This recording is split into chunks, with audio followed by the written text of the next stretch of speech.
Bonjour à toutes et à tous, bienvenue pour cette quatrième vidéo consacrée à Azure Arc, vidéo dans laquelle je vais traiter des Enable Application Services.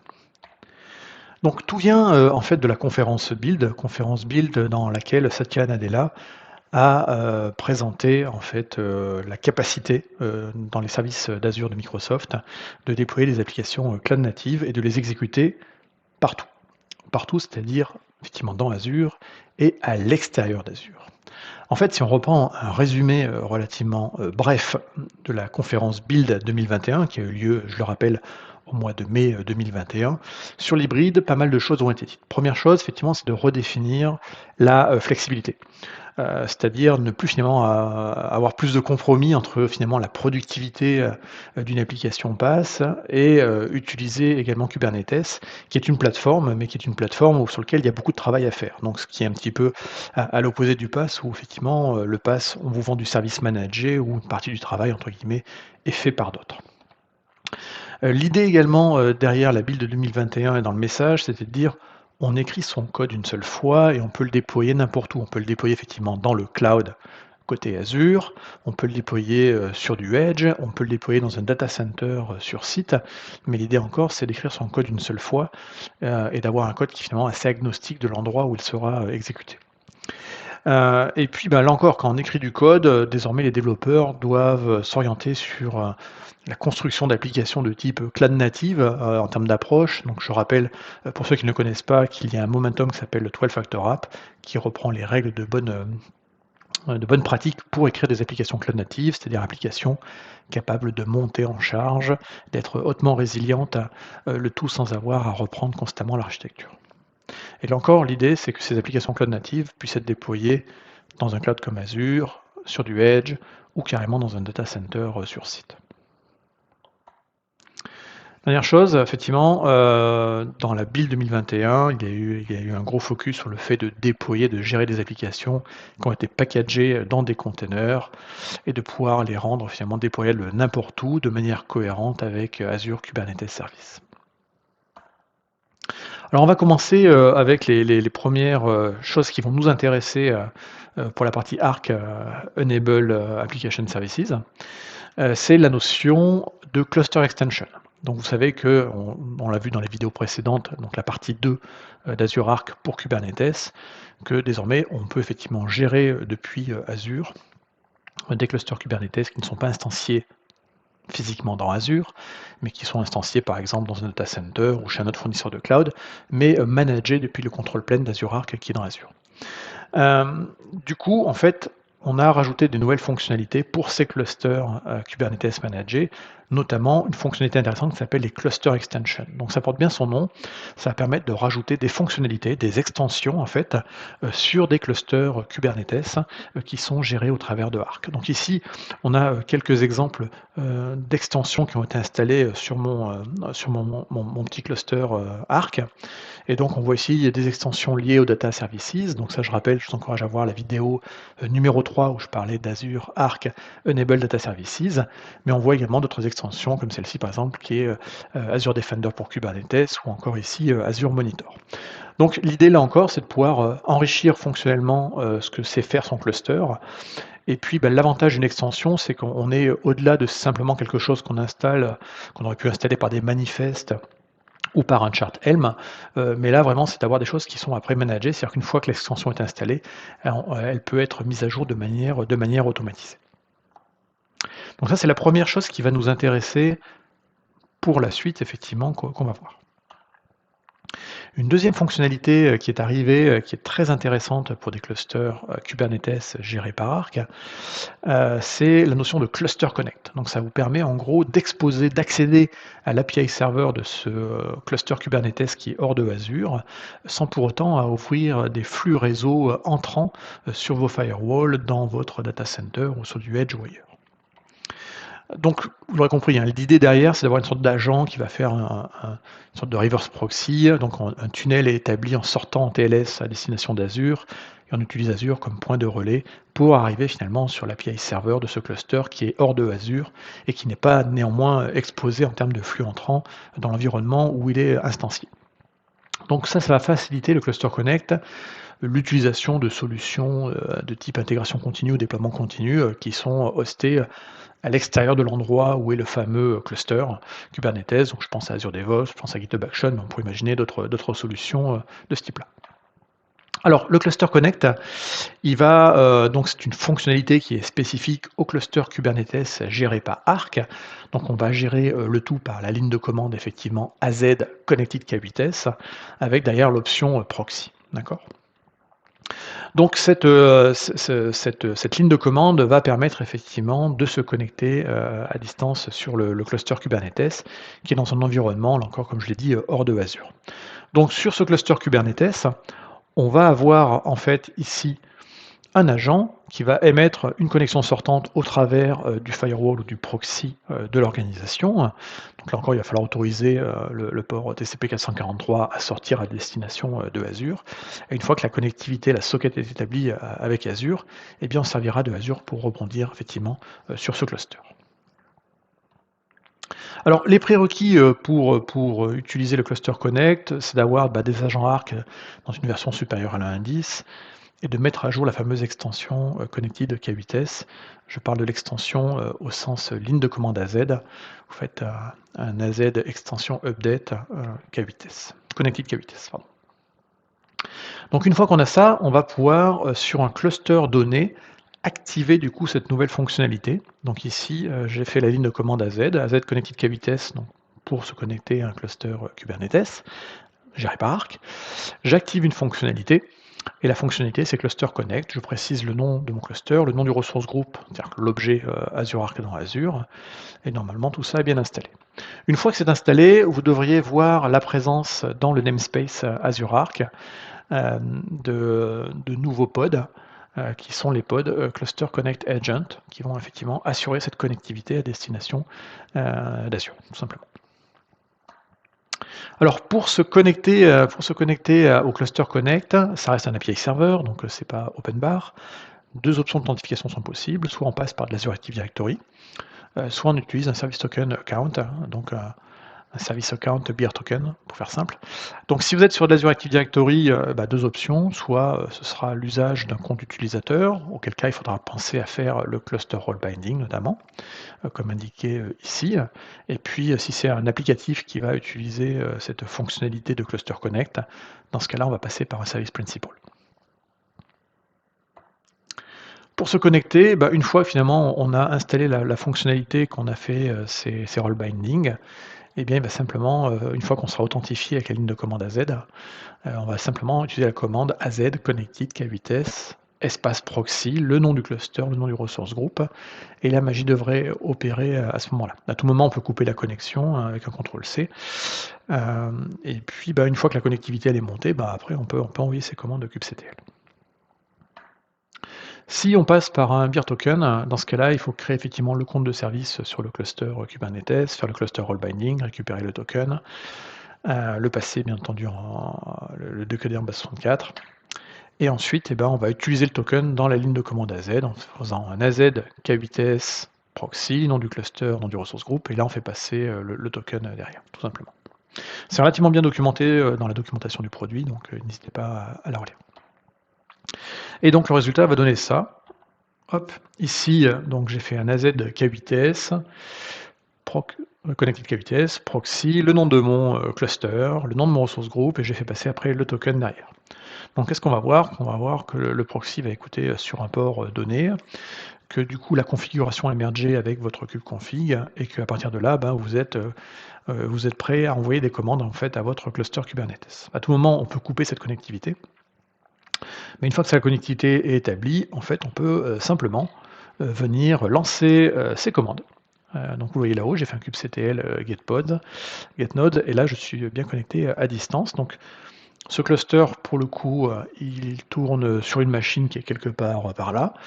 Elle tourne dans mon environnement à la maison, et je n'ai pas ouvert de flux entrant à la maison. Donc là encore, vous voyez que la fonctionnalité fait ce qu'elle promet de faire. Et c'est plutôt pas mal. Alors, dans les autres choses qui sont arrivées, qui vont permettre du coup de faire ces Azure Arc Enable Application Service, il y a également la notion de Custom Location.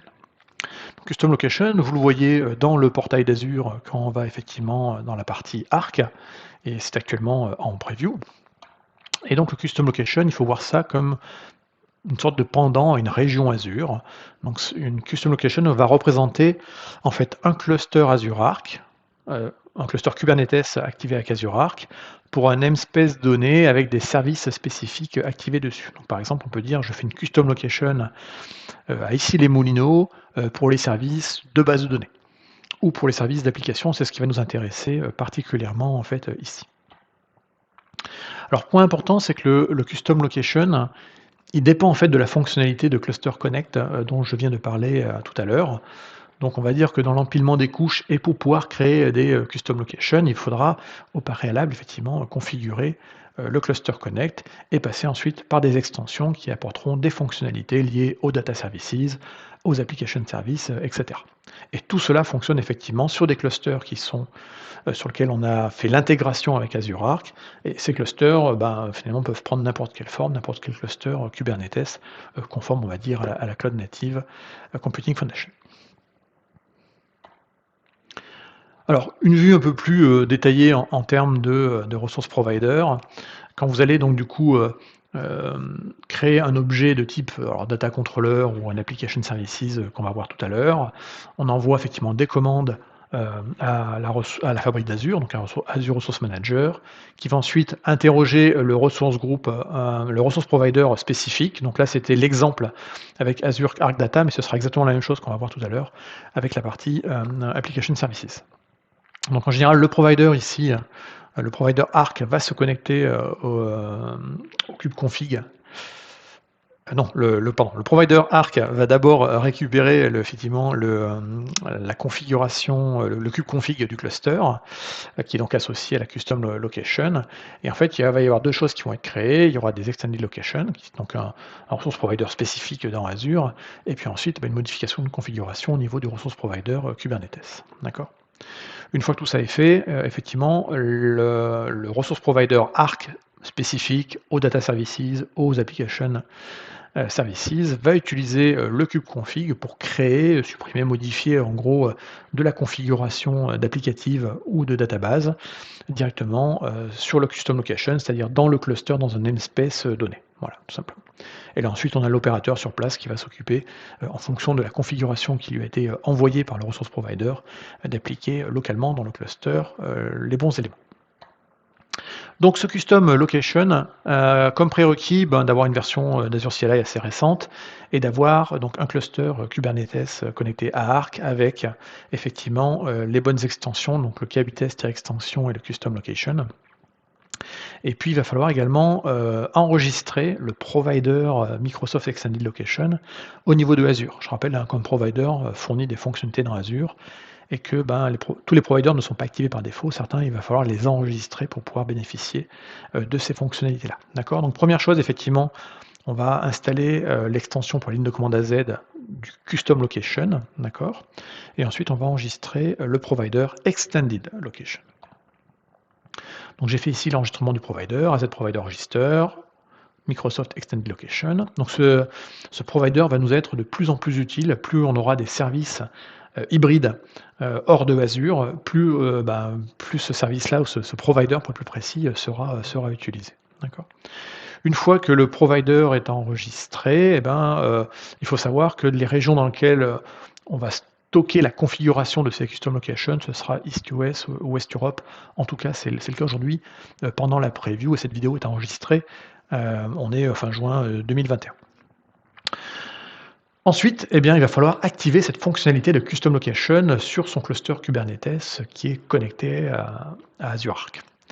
Donc, là encore, ligne de commande AZ Connected KBTS, activer Enable Features, le nom du cluster, le nom du resource group, et là, on va mettre effectivement le custom location. Et si on ne l'a pas déjà mis au préalable, il faudra rajouter également la fonctionnalité Cluster Connect. Je rappelle que le custom location s'appuie et nécessite le Cluster Connect. Une fois qu'on a fait ça, on devrait avoir un message qui va indiquer qu'effectivement les fonctionnalités ont bien été installées. Et là ensuite, il va falloir créer ce qu'on appelle une Kubernetes Resource Extension. Donc en gros, c'est quoi ? Donc là, on va utiliser la ligne de commande AZ toujours, mais cette fois-ci avec le K8S extension et on va créer une extension. Donc une extension, en gros, on va mettre un certain type une certaine type d'extension et on va l'associer à un cluster donné pour un namespace donné. Et c'est ce qui va installer en gros les composants liés à cette extension. Donc, par exemple, l'extension ici qui sera de type Microsoft Arc Data Services va installer tous les composants qui permettront par la suite après d'aller déployer et de gérer en fait des composants de base de données dans le cluster Kubernetes. Dans l'exemple qui va nous intéresser tout à l'heure sur la partie Application Services, eh bien, l'extension qu'on va installer installera en gros la fabrique qui permettra de gérer les fonctionnalités liées aux app services. On va y revenir tout à l'heure. Donc, ce qui est important à retenir, c'est qu'on doit toujours créer la Kubernetes Resource Extension avant de pouvoir créer la Custom Location. Parce que la Custom Location, elle va avoir besoin, on va lui dire, cette Custom Location, exemple ici les Moulineaux, est associée à ce cluster Kubernetes, géré par Arc, dans ce namespace, et avec telle ressource extension. Donc, ce que j'ai fait ici, par exemple, voilà, j'ai créé une nouvelle custom location, donc AZ custom location, create, le nom du resource group, le nom du cluster, le nom du namespace, ensuite l'ID du cluster Kubernetes, et ensuite ici, ce qui est très important, c'est que je fais passer l'extension ID, qui correspond en gros ici, par exemple, à mon extension Azure Arc pour Data Services. Voilà.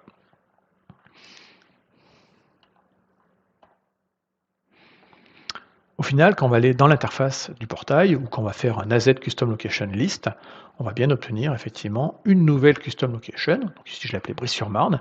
Et cette location-là, cette Custom Location, vous voyez qu'elle est associée à un certain nombre de services. Donc là, en l'occurrence, pour l'instant, c'est les services Arc Data Services. Et elle est associée derrière à un cluster Arc spécifique qui est mon micro K8S. Alors pourquoi on fait tout ça? Parce qu'ensuite, quand on va créer et instancier des services de données ou des services applicatifs qui seront hors de Azure, eh bien, le but, c'est que quand on va dire l'endroit où on veut le déployer, on va utiliser la notion de custom location. Donc la custom location, retenez qu'elle associe, elle permet de matérialiser un endroit où va être déployé certains types de services, mais donc cet endroit, c'est avant tout un cluster pour des services donnés.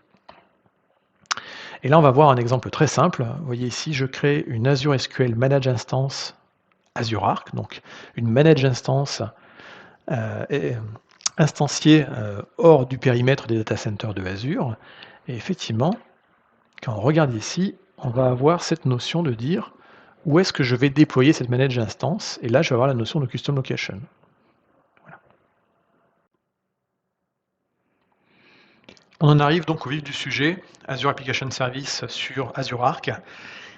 Eh bien, l'idée, c'est simple, c'est de pouvoir utiliser les app services, Function, Logic App, Event Grid, API Management, donc des services PaaS que vous connaissez dans Azure certainement pour vos applications, et de se dire, ces services-là, je veux pouvoir les instancier à l'extérieur des bordures d'un data center d'Azure, donc hors de Azure physiquement parlant, et donc la plateforme, le socle d'exécution sera un cluster Kubernetes standard, conforme à la CNCF, et ce cluster peut être instancié sur site, chez un autre fournisseur de cloud tel que Amazon ou Google, et en gros, de continuer à utiliser des fonctionnalités de type App Service Manager, ou Function, ou Logic App, ou Event Grid, ou API Management, le tout effectivement toujours géré depuis Azure, mais instancié hors de Azure.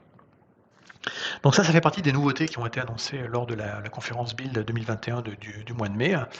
Et effectivement, quand on voit désormais l'interface de Arc, on commence à voir apparaître effectivement ici la notion d'App Service, Logic App, Function, API Management, etc. D'accord. Donc là encore, c'est vraiment le message principal qui a été donné. Build Cloud Native Apps Everywhere at Scale, donc en gros sur n'importe quelle infrastructure et n'importe quel Kubernetes. Et ici on a un des trois papas, des trois fondateurs de Kubernetes, qui est Brendan Burns, qui est un VP corporate sur la partie effectivement AKS, Linux et notamment Arc. Donc Azure Arc App Services sur Kubernetes va permettre donc du coup de déployer des web apps sur des clusters connectés à Azure. L'idée de ces app services ici, c'est d'avoir la même expérience de gestion et de déploiement. et finalement, c'est juste la destination du déploiement qui va changer. À la place de choisir la région, je sais pas, West Europe, Amsterdam, ou East US ou West US, qui sont des régions que vous connaissez dans Azure, eh bien, on déploiera simplement sur des custom locations, et c'est pour ça que je vous ai parlé de custom location juste avant. Donc la mise en œuvre de tout ça, le déroulé est un petit peu long. Et comme ce déroulé est un petit peu long, on va faire ça étape par étape pour bien comprendre effectivement comment on arrive à la fin à avoir un cluster prêt à recevoir ces fameuses web apps Azure Arc. Donc le déroulé va passer par différents points. On va bien entendu partir d'un cluster Kubernetes, quel que soit l'endroit. Donc vous pouvez le tester sur n'importe quel type de cluster, pour peu que vous ayez néanmoins un peu de RAM et un peu d'espace disque pour recevoir l'ensemble des composants. Ensuite, on va connecter ce cluster à Azure Arc, donc de la même façon que j'ai pu le montrer dans la vidéo numéro 2 de cette série. Ensuite, on va activer les ressources extension sur ce cluster, donc mettre en place tous les app services. Et ensuite, on sera plus dans l'usage, qui sera effectivement de déployer une nouvelle web app sur cet Azure Arc Enable Kubernetes Cluster. Alors on commence, il va falloir activer pas mal de petites choses en preview. Donc là encore, c'est la preview, mais ça vous donne l'idée un petit peu de l'étape derrière. Donc on considère ici que la partie effectivement création du cluster, vous l'avez déjà fait, que la partie connexion effectivement cluster a déjà été faite. On va du coup faire un petit peu tout le reste. Donc ici, il va falloir effectivement enregistrer la preview access pour la partie Kubernetes. Rien d'extraordinaire là-dessus. Activer les features qui seront donc la Kubernetes configuration avec les extensions derrière. Activer également la feature et donc le resource provider qui est l'extended location, on va en avoir besoin tout à l'heure. Et puis pour bien vérifier que tout ça a été fait, également il va falloir activer le resource provider web pour la partie web app si ce n'est pas déjà fait. D'accord. Et normalement, le fait de le réenregistrer ici, si vous avez fait toutes les étapes précédentes, devrait vous amener à voir ici au moins 2 zones supplémentaires qui devraient apparaître, que sont East US et West Europe. C'est ce qui va nous intéresser pour les parties ARC. Donc voilà, on vous dit bien ici, vérifier effectivement la sortie de cette commande-là pour vérifier qu'on est au moins East US et West Europe. Ça veut dire effectivement que le provider est bien enregistré pour ce qui va nous intéresser. Donc là encore, tout ce que je vais vous montrer ici correspond en gros à la documentation telle qu'elle est mise sur le site Microsoft. Le but est que vous gagniez un petit peu de temps et que vous voyez une première fois comment ça s'installe, jusqu'à après l'automatiser bien entendu. D'accord.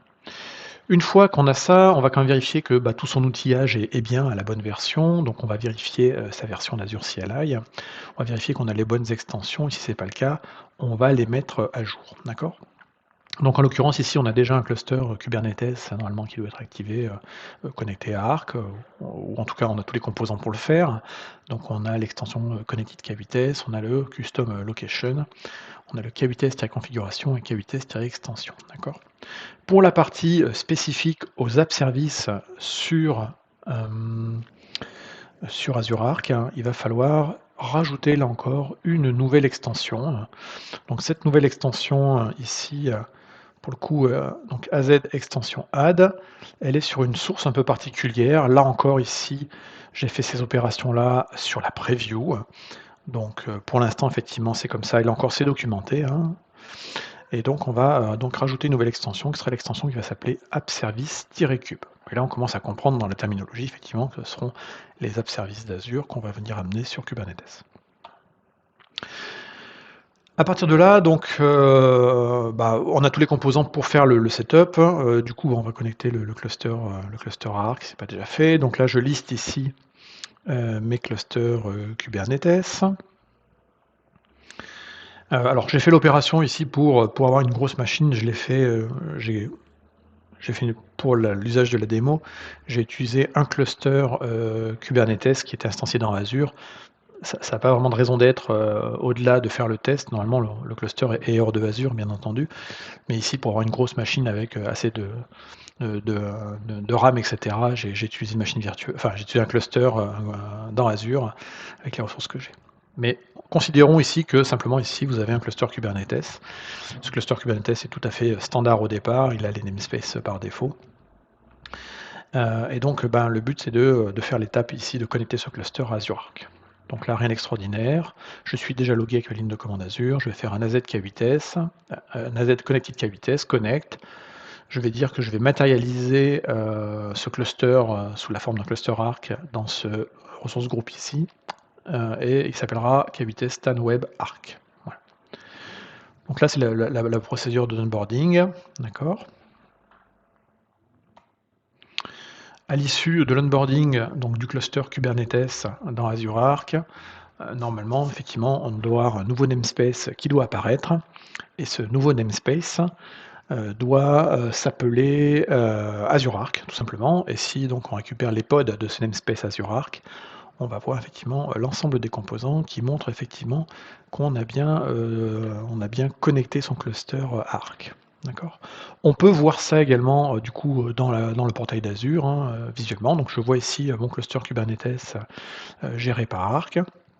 On voit qu'il est bien dans un état connecté. Et pour l'instant, donc je n'ai pas grand-chose de plus. Alors ici, j'ai les versions, ça c'est intéressant d'avoir les versions de l'agent et les versions de Kubernetes. Infrastructure Azure ici, alors là encore, ça peut prendre différents noms ici. Ça pourrait être OpenShift, VMware, GKE, EKS, on est chez Amazon. Ça pourrait être Azure Stack HCI, enfin voilà. Donc là, après, les infrastructures peuvent changer derrière. Ici, comme j'ai pris un AKS dans Azure, du coup, ben, il me marque Azure. Voilà.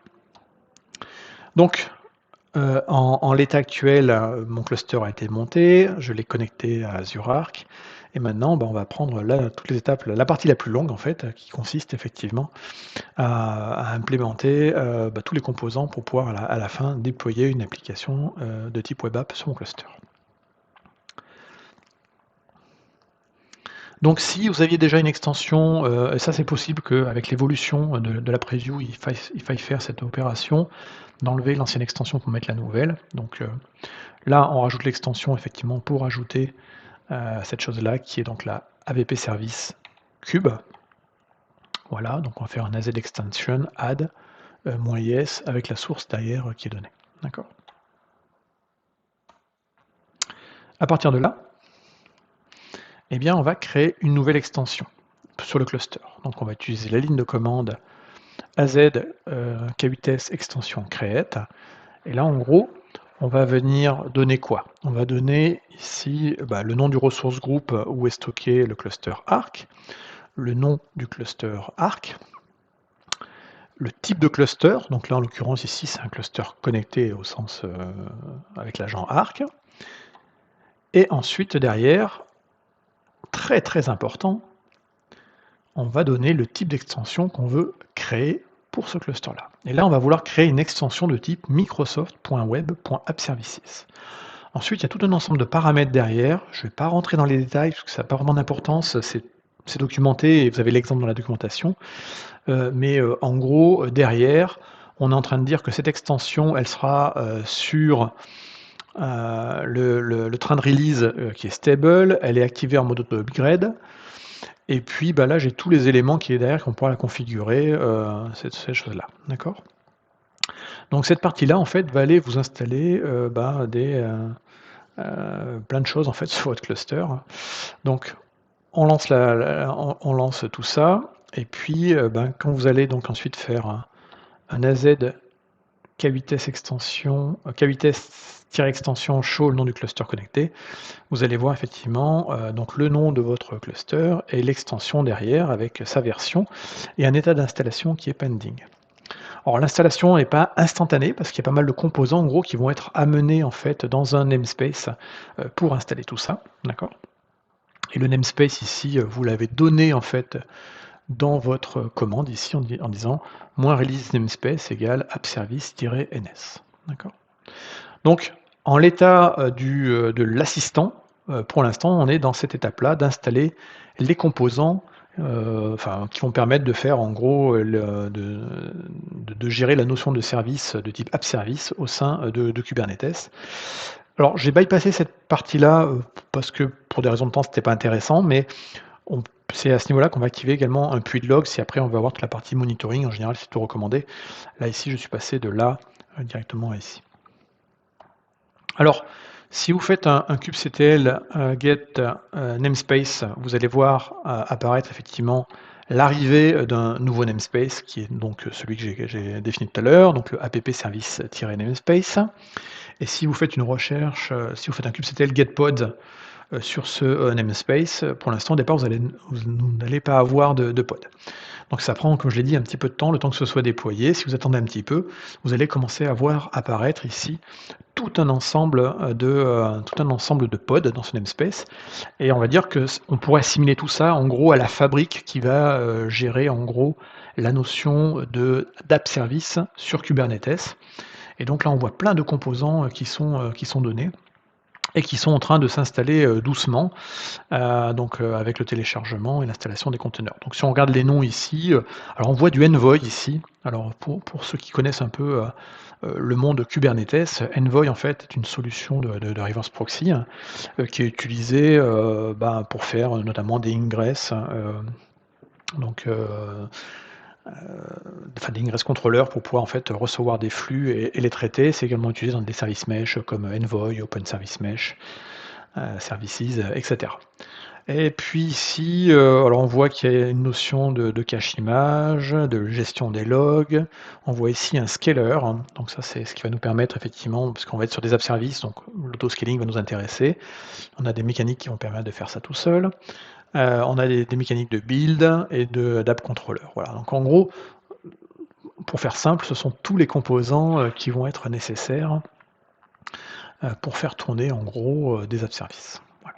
Donc ça va prendre quelques minutes. Bon, en général, au bout d'une minute, on a à peu près tout qui va tourner. Le pod qui met le plus de temps en fait à être instancié, eh bien, c'est le pod build qui est assez gros, qui peut prendre ouais, 3-4 minutes à peu près, être instancié. Il est vraiment assez gros. Oui, en l'occurrence ici, le temps qu'il a été instancié, moi, il a mis 4 minutes 23 dans ma configuration, qui n'était pas une énorme configuration, mais voilà. Une fois que tout est terminé, que ça s'est bien passé, hein, et j'espère pour vous que ça s'est bien passé, vous allez retrouver effectivement l'ensemble des pods qui sont ici. Alors ces pods, si on veut savoir exactement ce qu'ils font, il y a un article pour ça, et l'article ici, qui est celui-ci, va vous détailler un petit peu ce que cette extension d'app service installe. Donc vous voyez, effectivement, on a le contrôleur, c'est le corps qui va créer les ressources au cluster et maintenir leur état. L'envoy, j'en ai parlé tout à l'heure, hein, ce sera donc le proxy qui va gérer les flux entrants et les rediriger vers les bonnes applications. Qu'est-ce qu'on a d'autre? On a ici effectivement la capacité de scaler à 0 des instances, le plus gros, le build service, hein. Ensuite le scaler, qui au passage utilise Keda. C'est assez intéressant. Keda, c'est un event-driven autoscaler. Donc ça permet en fait de faire du Kubernetes event-driven autoscaling, basé en fait par rapport à une flux, à des messages ou à des événements externes, en gros du scaling automatique. C'est un projet open source dont Microsoft et Red Hat sont à l'origine et qui est désormais utilisé par à peu près tout le monde, on va dire. La gestion des images, effectivement, localement dans les caches du node, la gestion des logs, et puis après des choses spécifiques à la partie Azure App Function. Tout ça, bien entendu, est bien détaillé ici. Je vous encouragerai à lire, je vous mettrai le lien dans la description. Alors, une fois que tout ça est installé, ça veut dire qu'on a fait ces étapes-là, d'accord?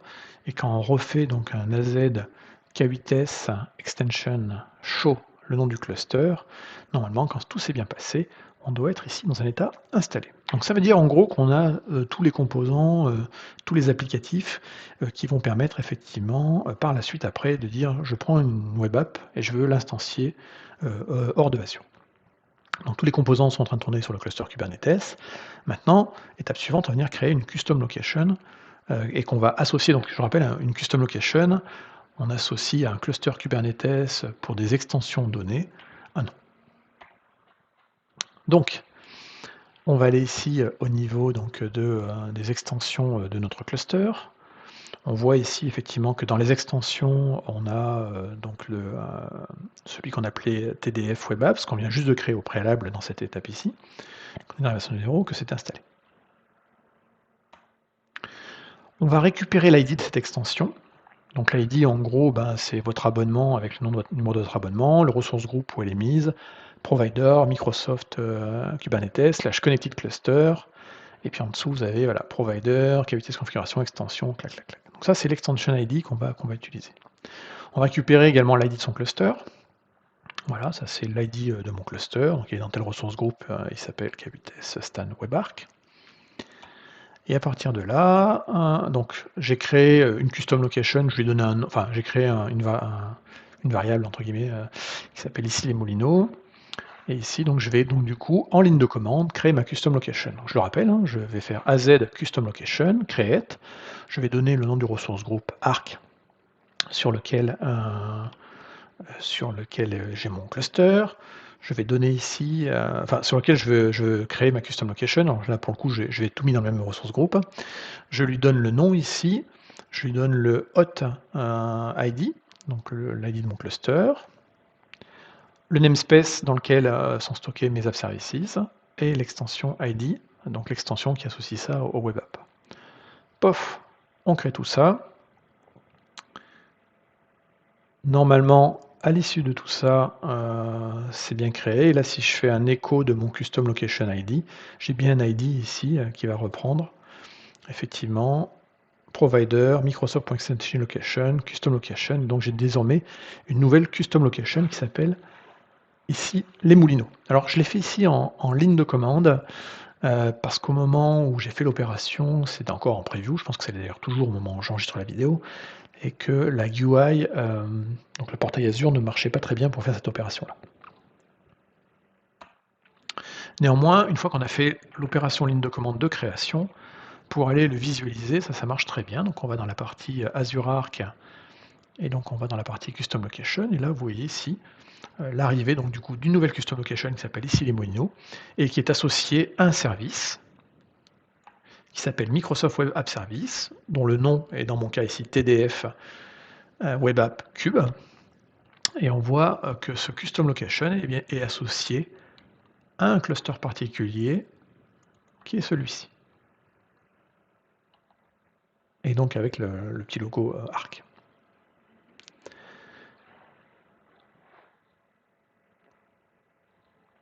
Donc maintenant on va enregistrer ce qu'on appelle un App Service Kubernetes Environnement. Donc un ASE, un Application Service Environment, ça vous le connaissez si vous faites déjà de l'Azure et du PaaS avec Azure.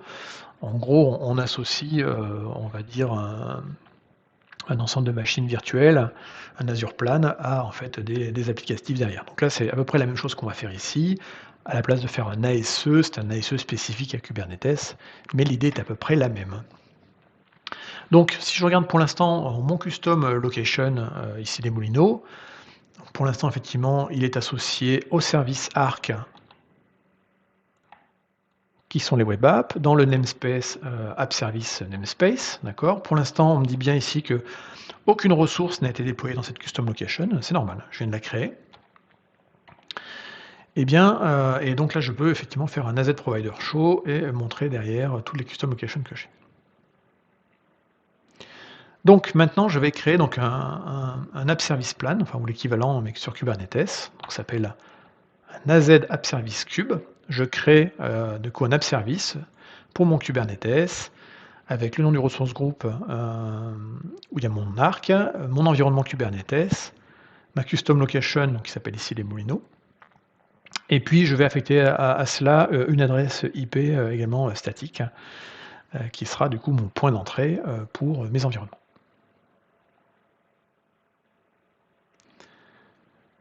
Une fois que la commande est faite, on peut voir le résultat. Donc je peux faire un AZ app service cube show, et là je vais donner effectivement mon ressource group et le nom de mon app service environnement. Et là effectivement, il va me montrer, il va me donner donc un nom de domaine. Alors vous remarquerez que ce nom de domaine, ici il est composé par le début avec le nom de l'app service environment. Ensuite on a on va dire un GUID ou une chaîne générée aléatoirement.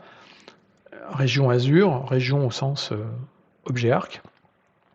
Et ensuite, on a un nom de domaine qui va se terminer par k4apps.io, Kubernetes for apps. Donc le nom de l'environnement, ce sera TDF Web App Env. Il a bien été provisionné. Et derrière, ici, je vois l'adresse IP publique qui, du coup, aura été associée à cet environnement. On peut le voir également au travers du portail Azure. Et donc, on voit ici qu'on a la notion de App Service Kubernetes Environnement. Donc là, la spécificité, elle est vraiment ici. Et quand on regarde le détail de ce App Service Kubernetes Environnement, on voit effectivement qu'il est associé à une custom location qui est ici les Moulineaux, qu'il est pour ce nom de domaine ici, qu'actuellement donc il y a un app service plan. Et là, j'ai mes apps et mes slots. Voilà, pour l'instant, il n'y a rien qui a été déployé. OK. Donc, si on résume, on a installé un cluster Kubernetes. On l'a connecté à Arc. On a instancié sur ce cluster l'ensemble des composants pour pouvoir faire des app services. Donc, en gros, on a enregistré, on a activé les fonctionnalités qui vont bien au niveau du cluster, le connect, etc. On a installé tous les binaires. On a créé une custom location et on a associé en fait et on a créé un Azure Service Plan, Azure Kubernetes Environment Plan pour cette custom location qu'on a créée au préalable. Et bien ça y est, là on est dans l'étape entre guillemets où on ne devient plus un consommateur du service et on se dit bah, ok, là il y a un environnement qui est prêt. Alors je suis peut-être ici du coup l'équipe métier. J'ai besoin de déployer mon application, mon app service dans une custom location. Et ben directement comment je vais faire. Alors là, pour le coup, c'est là où, on va dire que la magie, opère et quand on n'a pas eu à traiter la partie avant, on va dire que ça devient c'est super simple parce que on ne change pas l'expérience. Vous allez dans Azure, vous dites: «Je veux créer une nouvelle web app», vous précisez dans quel abonnement et dans quelle ressource groupe, vous donnez un nom à votre web app, des choses tout à fait classiques.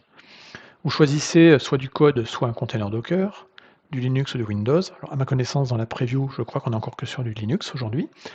Et ensuite, eh ben, on choisit sa région. D'accord? Donc là, ici, ce Central US, c'est une région tout à fait classique en termes de Azure, mais le fait d'avoir fait tout ce qu'on a fait avant fait que quand on va venir cliquer sur région, désormais, en fait, on a deux choses qui vont apparaître. En fait, on va avoir la notion de région Azure ici, et là, c'est la chose tout à fait classique que vous connaissez, mais tout en haut, effectivement, on va également avoir, c'est en preview, la notion de custom location. Et là, je vois du coup apparaître mon ici des Moulineaux dans mon interface web, tout simplement. Et donc comme ça, vous allez pouvoir ajouter autant de custom location que vous avez de clusters Kubernetes enregistrés et bien configurés, on va dire, de par le monde. Voilà. Donc là, je sais que quand je vais choisir ici les Moulineaux, eh bien, techniquement, ça va instancier la web app sur mon cluster qui s'appelle, bon, je ne me rappelle plus de son nom, mais ça doit être le mon Xeon 2 probablement, qui est situé, ou mon web app, plutôt cluster, qui est situé donc à Issy-les-Moulineaux. Donc le fait de sélectionner ici Issy-les-Moulineaux, automatiquement, on va vous sélectionner l'app service environnement qui est associé derrière, vous n'avez rien à faire. Ensuite, eh ben, on est sur le process tout à fait classique en fait de créer une web app, hein, donc il n'y a pas vraiment de différence derrière. Donc là, j'ai fait un exemple simple avec un container Nginx, parce que je n'ai pas une image. On peut activer ou pas le monitoring. Donc là, j'ai mis non parce que je ne l'avais pas activé dans mon process préalable, mais si vous aviez mis en place le log analytics, eh ben, du coup, on pourrait activer effectivement le log comme on le fait normalement dans un environnement Azure. On tag le tout. Quand on voit le résumé de l'ensemble, on vous dit que qu'actuellement c'est en preview, hein, l'Azure App Service pour Kubernetes avec Azure Arc est actuellement en preview, d'accord? Donc c'est pas pour de la prod aujourd'hui, pas en tout cas fin juin 2021. Et ensuite vous avez le détail de dans quel abonnement Azure on va déployer ça, quel est le ressource group, le nom, et puis ensuite derrière l'App Service Plan. Donc ici on est sur un App Service Plan ici qui est basé sur le nom en fait de votre ressource group. Avec derrière qui est généré automatiquement. Et puis ici, on voit que ce sera donc du Linux sur la région ici des Moulineaux. Voilà. Tac. On envoie le tout. Là, il va faire le déploiement, tout à fait classique, tel qu'on peut le faire dans Azure. Si on retourne et si on regarde sur le cluster Kubernetes dans le namespace App Service, on va voir du coup la présence d'un nouveau pod qui est arrivé ici, qui correspond en fait à la plateforme, à l'application que j'ai déployée, ma web app, et donc on la voit qui tourne ici, sous la forme d'un pod. Si je vais dans ma web app, dans mon app service, côté du portail Azure, je vois qu'elle est en train de tourner, je vois sa custom location, et puis je vois également son URL, qui se termine effectivement par K for apps.io.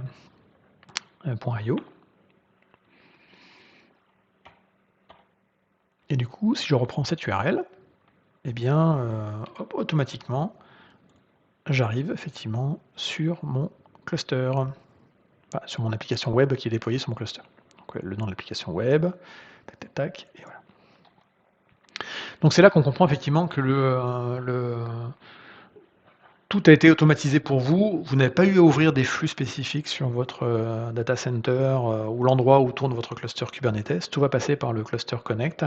Et en fait, c'est Azure qui va vraiment servir de relais et de reverse proxy pour arriver à la fin sur l'applicatif. Donc, vous allez passer par Azure qui va réenvoyer après sur le cluster Connect, sur les ressources du cluster. Ça va arriver sur du Envoy derrière qui après va le rediriger vers la bonne application, tout simplement.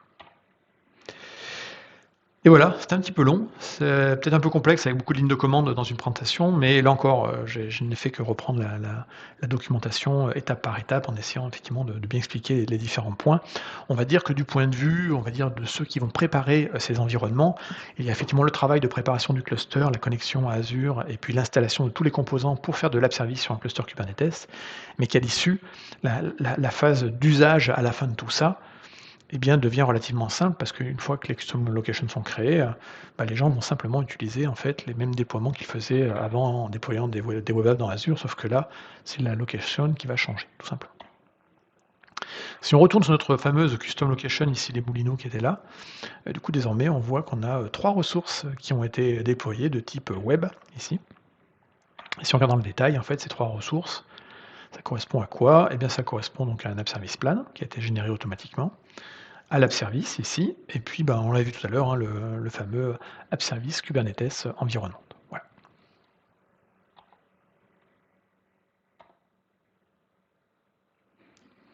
Si on retourne dans la console des app service plan, qu'on regarde les apps ici, eh bien on va voir effectivement que j'ai cette app sur cet app service plan qui est dans telle ressource group et qui est en état running. Et là j'ai le détail de cette application que j'ai déployée juste à l'instant. C'est une application Linux en container sur du Kubernetes.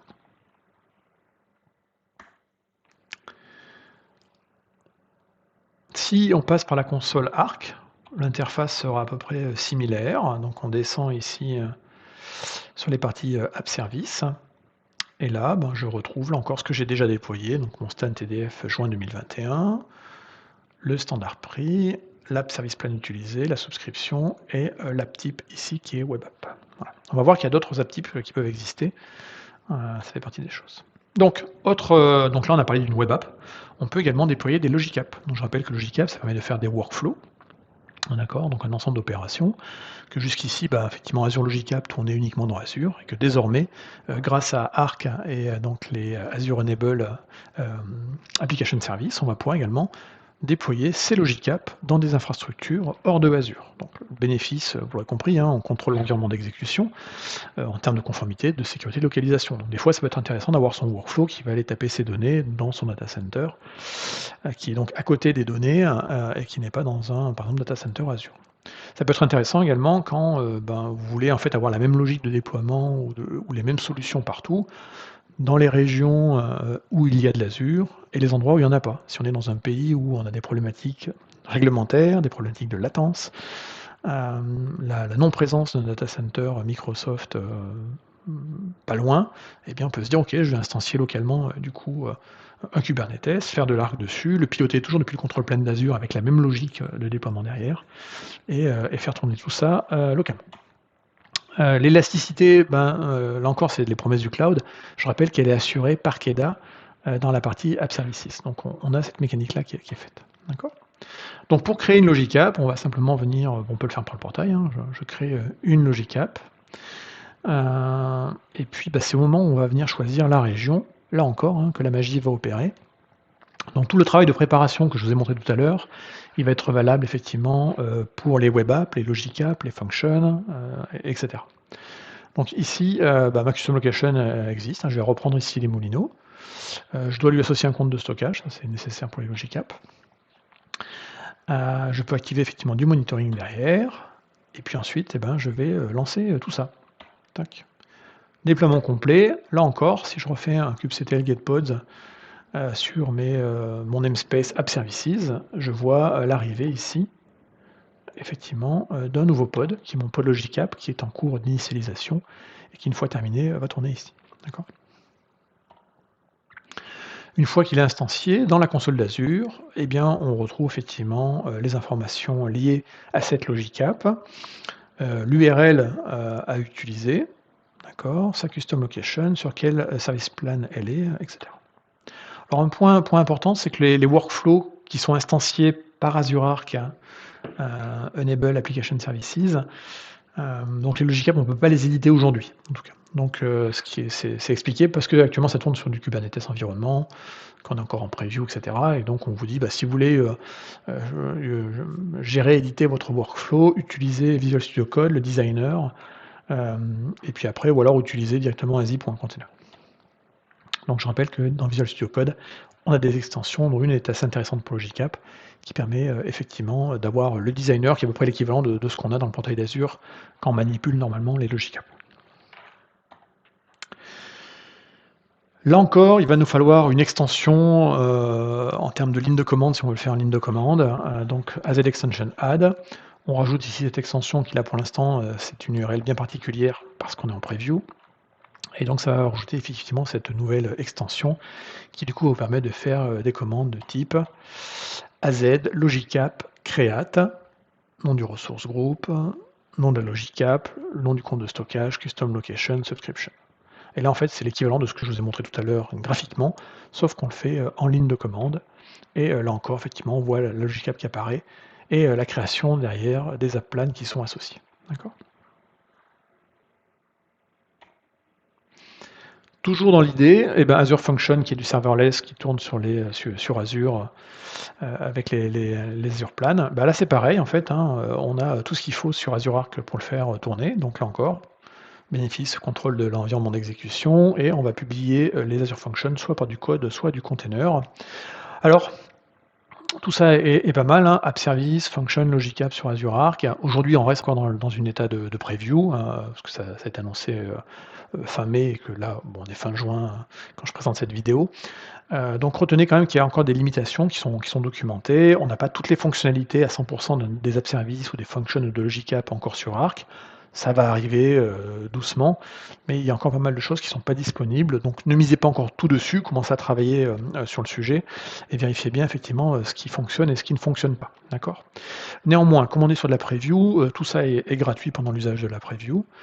C'est encore limité pour l'instant dans la preview aux applications Linux.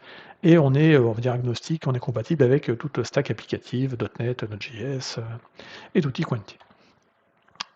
Autre app service qu'on emmène sur Kubernetes avec Azure Arc, c'est EventGrid.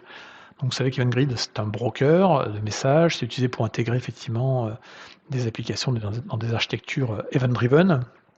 Donc tout à fait classique quand on a des microservices découplés, et on est sur un modèle de communication PubSub, où effectivement on a des subscribers qui vont se faire envoyer des événements en mode push. Donc désormais, EventGrid, qui est normalement un service PaaS dans Azure, va pouvoir venir également sur Kubernetes. Donc on va avoir cette notion effectivement de topic, de subscription, qui va être géré effectivement directement dans le cluster Kubernetes. Donc il y a plusieurs scénarios d'usage, mais dans les scénarios qu'on peut avoir, on peut avoir des pods qui vont émettre des messages, qui vont être gérés par un EventGrid broker, qui donc du coup sera local au cluster Kubernetes. Et on peut imaginer qu'on va avoir des subscribers qui vont tourner eux-mêmes sous la forme de pod, mais par exemple de type Function, ou Logicap ou Web App, parce que du coup on peut instancier également ces services-là, on l'a vu précédemment. On peut également avoir des scénarios où les publishers des événements sont à l'extérieur du cluster Kubernetes, et donc ils vont publier à cet event grid broker local, au travers d'un ingress controller, directement les messages qui seront après traités là où vous voulez.